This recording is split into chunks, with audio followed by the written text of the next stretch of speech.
Hi గారు. Welcome to our channel. ప్రస్తుతం మనతో పాటు దాము బాలాజీ గారు సీనియర్ జర్నలిస్ట్ ఉన్నారు. వారితో ఒకసారి మాట్లాడదాం. సార్ నమస్కారం సార్. నమస్తే. సార్ ట్రంప్ అండ్ జెలెన్స్కీ వీళ్ళిద్దరి మధ్య ఉన్న వివాదం కారణంగా ఇప్పుడు మూడో ప్రపంచ యుద్ధం వచ్చే అవకాశం ఉందని చెప్పేసి చాలా మంది తమ అభిప్రాయాలను వ్యక్తం చేస్తున్నారు సార్. అంటే వీళ్ళిద్దరికి కూడా అమెరికాలో ఒక ప్రెస్ మీట్ జరిగింది సార్. ఇద్దరు కూడా వాగ్వివాదాలు అంటే గట్టి పోటీ ఇచ్చుకున్నారు, కౌంటర్లు వేసుకున్నారు కూడా.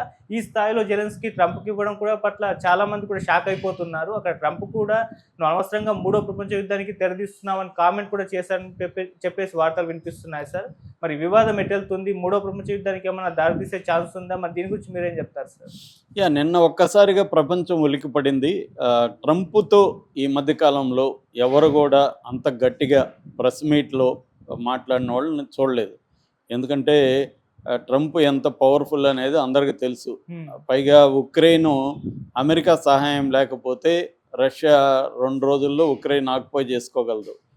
అలాంటి కండిషన్లో ఉన్న జెలెన్స్కీ, వోలోదిమిర్ జెలెన్స్కీ ఆయన పూర్తి పేరు, ఒకప్పుడు కమెడియన్, అతను తర్వాత అధ్యక్షుడు అయ్యాడు. ఆయన చాలా గట్టిగా ట్రంప్ని వ్యాన్స్ని ఒక్కడే వాళ్ళిద్దరిని ఎదిరించి చాలా స్ట్రాంగ్గా మాట్లాడి ప్రెస్ మీట్లో నుంచి అర్ధాంతరంగా లేచి వెళ్ళిపోయాడు. సో ఇది షాక్కు గురి చేసింది మొత్తం వాళ్ళిద్దరి సంభాషణ. అదంతా కూడా నేను కూడా విన్నాను. ఏం జరుగుతోంది అసలు? దీనివల్ల ట్రంప్ పదే పదే చెప్తున్నాడు, నువ్వు మూడో ప్రపంచ యుద్ధానికి తెరలేకపోతున్నావు, థర్డ్ వరల్డ్ వార్ వైపుగా నువ్వు వెళ్తున్నావు అనేది ట్రంప్ హెచ్చరిస్తున్నాడు. సో ఎందుకు ఈ స్థాయిలో ఉంది? దీని పట్ల ప్రపంచ దేశాలు ఎలా స్పందిస్తున్నాయి? ముఖ్యంగా యూరోపియన్ సమాజం ఎలా స్పందిస్తుంది? ఎందుకంటే దీంట్లో యూరోపియన్ సమాజం, అమెరికా, రష్యా, ఉక్రెయిన్ ఇవి ఇన్వాల్వ్ అయినాయి డైరెక్ట్గా. సో ఏం జరుగుతుంది అన్నప్పుడు మనకి, నేను దీని మీద ఆల్రెడీ డీటెయిల్ వీడియో చేశాను. ఉక్రెయిన్కి సంబంధించి క్రైమియా అనే ఒక నగరాన్ని, ప్రాంతాన్ని ఫస్ట్ 2014లో పుతిన్ ఆక్యుపై చేసుకున్నాడు. రష్యా పుతిన్ ఆక్యుపై చేసుకున్నాక మధ్యలో కాల్పుల విరమణ జరిగింది. దాని తర్వాత మళ్ళీ 22లో మొదలైంది. 22లో మొదలైనాక ఇప్పటి వరకు ఉక్రెయిన్లో 20% భూభాగాన్ని పుతిన్ ఆక్యుపై చేసుకున్నాడు. రష్యన్ ఆర్మీ ఆక్యుపై చేసుకుంది. ఇరువైపులా కొన్ని లక్షల మంది అయితే చనిపోయారు. సో ఈ నేపథ్యంలో మొన్నటి వరకు బైడెన్ ఉక్రెయిన్కి విపరీతంగా సప్లై చేశాడు. డబ్బులు, తర్వాత వెపన్స్, డిఫెన్స్ సిస్టమ్స్ అన్నీ కూడా సప్లై చేశాడు. అందుకనే ఉక్రెయిన్ గట్టిగా పోరాడగలుగుతుంది రష్యా మీద. లేకపోతే రష్యాకున్న డిఫెన్స్ సిస్టమ్ ముందు ఉక్రెయిన్ నిలబడదు. సో అదే ప్రధాన కారణం. అట్లాగే యూరోపియన్ దేశాలు కూడా నాటో దేశాలు, నార్త్ అట్లాంటిక్ ట్రీటీ ఆర్గనైజేషన్, అందులో దాదాపు 32 దేశాలు ఉన్నాయి. అందులో మ్యాక్సిమం దేశాలు కూడా సపోర్ట్ చేస్తున్నాయి. సో మేజర్ ప్రాబ్లం ఏంటంటే నాటోలో ఉక్రెయిన్ చేరబోతుంది అనే దీనివల్లనే రష్యా ఉక్రెయిన్ని, నువ్వు చేరద్దు నాటోలో చేరితే నాటో బలగాలు నా పక్కనకి వచ్చి చేరతాయి, నాకు ఇబ్బంది అని రష్యా ప్రెసిడెంట్ చెప్తే ఉక్రెయిన్ వినలేదు. అందుకనే ఉక్రెయిన్ మీదకి దాడికి ఈయన వెళ్ళాడు. ఇది ప్రధానమైన కారణంగా చెప్పచ్చు. సో అప్పటి నుంచి వార్ జరుగుతూ ఉంది. 3 ఏళ్ళు కంప్లీట్ అయిపోయి 4వ సంవత్సరంలోకి ఎంటర్ అయిపోయింది. సో ఈ నేపథ్యంలో ఇప్పుడు కొత్తగా ట్రంప్ వచ్చిన తర్వాత, ట్రంప్ ముందుగానే అనౌన్స్ చేశాడు, నేను 24 గంటల యుద్ధాన్ని ఆపుతానన్నాడు. కానీ ఇప్పటివరకైతే యుద్ధం ఆగలేదు. లాస్ట్ వీక్ కూడా 2000 మంది చనిపోయారని చెప్తున్నారు. సో ఇప్పుడు ట్రంప్ ఏం చేస్తున్నాడంటే, రష్యాకు అనుకూలంగా ముందు రష్యన్ ప్రెసిడెంట్తో 90 నిమిషాలు మాట్లాడాడు. తర్వాత ట్రంప్ పుతిన్ కలిశారు. అంతకుముందు ఇటు రష్యన్ డిప్లొమాట్సు, అమెరికన్ డిప్లొమాట్సు సౌదీ అరేబియాలో కలిశారు. దాని తర్వాత నిన్న తుర్కీ అంటున్నారు, ఇప్పుడు ఇంతకుముందు టర్కీ అనేవాళ్ళు తుర్కీ, అక్కడ కలిశారు. రౌండ్ 2 సమావేశాలు జరిపారు. అంటే రష్యా మీద ఇంతకుముందు విధించిన ఆంక్షలన్నింటినీ సవరించడం, డిప్లొమేసీ అంటే వాళ్ళ అంబాసిడర్లు ఇక్కడ, వీళ్ళ అంబాసిడర్లు అక్కడ తరిమేసుకున్నారు, మళ్ళీ పునరుద్ధరించడం, ఫ్లైట్స్ ఇట్లా రవాణా పునరుద్ధరించడం, ఇలాగ మెల్లమెల్లగా నార్మలైజేషన్ రష్యాకి అమెరికాకి మధ్య జరగడానికి వాళ్ళు చర్యలు తీసుకుంటున్నారు. సో ఈ నేపథ్యంలో జెలెన్స్కీ లేకుండానే రష్యా అమెరికా చర్చించుకుంటున్న యుద్ధాన్ని ఆపడానికి అన్న విమర్శలు వచ్చాయి. దాంతో ఇప్పుడు జెలెన్స్కీని ట్రంప్ ఆహ్వానించాడు. జెలెన్స్కీ నిన్న వెళ్ళాడు. నిన్న వెళ్ళిన దానికి ప్రధాన కారణం ఏంటంటే ట్రంప్ జెలెన్స్కీకి యుద్ధాన్ని ఆపుతున్నాడు కాబట్టి దానికి బదులుగా ఉక్రెయిన్లో ఉండే రేర్ ఎర్త్ మెటీరియల్స్ అంటారు, ఆ రేర్ ఎర్త్ మెటీరియల్స్ని అమెరికాకి ఇవ్వమని అడిగాడు.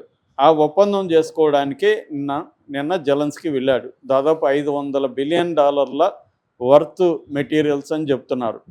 దాని ఎలాంటి ఒప్పందం అంటే అది ఇద్దరు పెట్టుబడులు పెడతారు, అమెరికా ఎక్కువ పెడుతుంది, ఇద్దరు కలిసి దాన్ని అక్కడ రేర్ ఎర్త్ మెటీరియల్ని వెలికి తీసి దాని ప్రాసెసింగ్ అంతా అయినాక షేర్లో ఒక షేర్ అనుకొని పర్సంటేజ్ అనుకొని పంచుకుంటారు ఇద్దరు. ఇది బేసిక్గా ఒప్పందం. ఈ ఒప్పందం ముందు చేసుకున్న తర్వాత యుద్ధ విరమణ చేసుకోవచ్చు. ఇప్పుడు ఈ ఒప్పందం చేసుకుంటే మా సైన్యం వచ్చి అక్కడ దిగుతుంది కాబట్టి రష్యా మీ మీద దాడి ఆపుతారు అనేది ట్రంప్ ఇచ్చిన ఆఫర్ అనమాట. జెలెన్స్కీ దీనికి ఒప్పుకున్నాడు. అయితే జెలెన్స్కీకి Trump and Vance, vice president Vance, వీళ్ళిద్దరికి మధ్య గొడవ ఎక్కడ స్టార్ట్ అయిందంటే పుతిన్ అనేవాడు ఒక టెర్రరిస్టు అని మాట్లాడడం మొదలుపెట్టాడు జెలెన్స్కీ.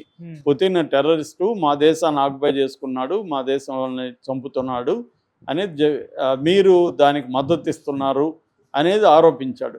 దానికి వ్యాన్స్ కానీ ట్రంప్ కానీ అనేది ఏమంటే, నువ్వు అసలు మా హెల్ప్ లేకపోతే నువ్వు 2 వారాలు కూడా యుద్ధం చేసే పరిస్థితి లేదు నీ దగ్గర, నువ్వు ఎప్పుడో సరెండర్ అయిపోయి ఉండాలి, మా వల్లనే కదా నువ్వు నిలబడ్డావు, మాకు థ్యాంక్స్ చెప్పకుండా మమ్మల్ని నిందిస్తావేంటి అని వాళ్ళు కోపం వచ్చింది. వాళ్ళ పాయింట్ ఆఫ్ వ్యూలో వాళ్ళు కరెక్టే, నిజమే. ట్రంప్ అంటే అమెరికా లేకపోతే జెలెన్స్కీ నిలబడేవాడు. జెలెన్స్కీ కూడా చెప్తున్నాడు, అది ఒప్పుకుంటున్నాడు. మరి నువ్వు మాకు థ్యాంక్స్ చెప్పాలి కదా అంటాడు. జెలెన్స్కీ ఏమంటాడంటే, మీరు చెప్పే శాంతి యుద్ధము ఇవన్నీ జరిగే పనులు కావు, ట్రంప్ ఒప్పుకోడు, ఇంతకుముందు కూడా శాంతి విరమణ అని చెప్పి ఒప్పందం చేసుకున్నాము, ఖైదీల పరస్పర మార్పిడి కూడా ఒప్పందం చేసుకున్నాం, ఏది అతను ఖాతరు చేయలేదు. సో శాంతి ఒప్పందం యుద్ధ విరమణ జరగాలంటే మాకు ప్రొటెక్షన్గా నాటో సైనిక బలగాలు మా దేశంలో ఉండాలి, ఈ కండిషన్కి ఒప్పుకోకుండా శాంతి ఒప్పందం అనేది జరగదని అతను చెప్పాడు. నువ్వు అసలు డిమాండ్ చేసే పరిస్థితిలో లేవురా బాబు అని ట్రంప్ చెప్తున్నాడు. నీకు డిమాండ్ చేసే పరిస్థితి లేదు, నీకు అటువంటి కార్డ్స్ నీ దగ్గర లేవు, నీ దగ్గర ఓడిపోయే కార్డ్స్ పెట్టుకొని ఉండవు. పుతిన్ దగ్గర గెలిచే కార్డ్స్ ఉన్నాయి కాబట్టి మా మాటిని నువ్వు విరమణ చేసుకుంటే నీ జనం చనిపోరు, దేశం బెటర్గా ఉంటుంది, మా మాటిన అని వాళ్ళు చెప్తున్నారు. ఇతను ఏమో నువ్వు ఎలా చెప్తావు అలాగా, మేము గట్టిగా నిలబడి పోరాడుతున్నాం కదా అని ఇతను అంటున్నాడు. ఇలాగ గొడవలు అయిపోయి ఇదంతా కూడా మీడియా ముందే జరిగింది. మీడియా అంతా కూడా షాక్ అయిపోయారు, ఎప్పుడు చూడలే వాళ్ళు.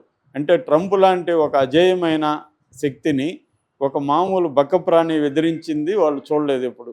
షాక్ అయిపోయారు. ఈయన బయటకు వెళ్ళిపోయి నాకు ఫాక్స్ న్యూస్లో మళ్ళీ ఈయన డీటెయిల్ ఇంటర్వ్యూ ఇచ్చాడు జెలెన్స్కీ. ఆయన ఇప్పుడన్నా క్షమాపణ చెప్తారా మీరు అని అడిగితే, నేను ఎందుకు చెప్పాలి క్షమాపణ, నాయనేం తప్పు చేయలేదు అని ఇతను అంటున్నాడు. ఆ ఒప్పందం కూడా జరగలే. సో దీనివల్ల మూడో ప్రపంచ యుద్ధం వస్తుందా? ఎందుకంటే ఈయన ఎప్పుడైతే చర్చల నుంచి బయటకు వచ్చాడో ఇటు ఫ్రాన్స్ అధ్యక్షుడు మాక్రాన్ ఫోన్ చేసి మేమున్నాం నీకు ధైర్యంగా ఉండని జెలెన్స్కీకి చెప్పాడు.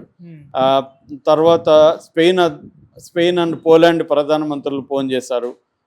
తర్వాత జర్మన్ ఛాన్సలర్ కొత్తగా మొన్ననే ఎన్నికైన ఓలాఫ్ స్కోల్జ్ ఫోన్ చేసి చెప్పాడు. అట్లాగే యూరోపియన్ యూనియన్ అధ్యక్షురాలు ఉర్సులా, ఆమె కూడా ఫోన్ చేసి ధైర్యం చెప్పింది.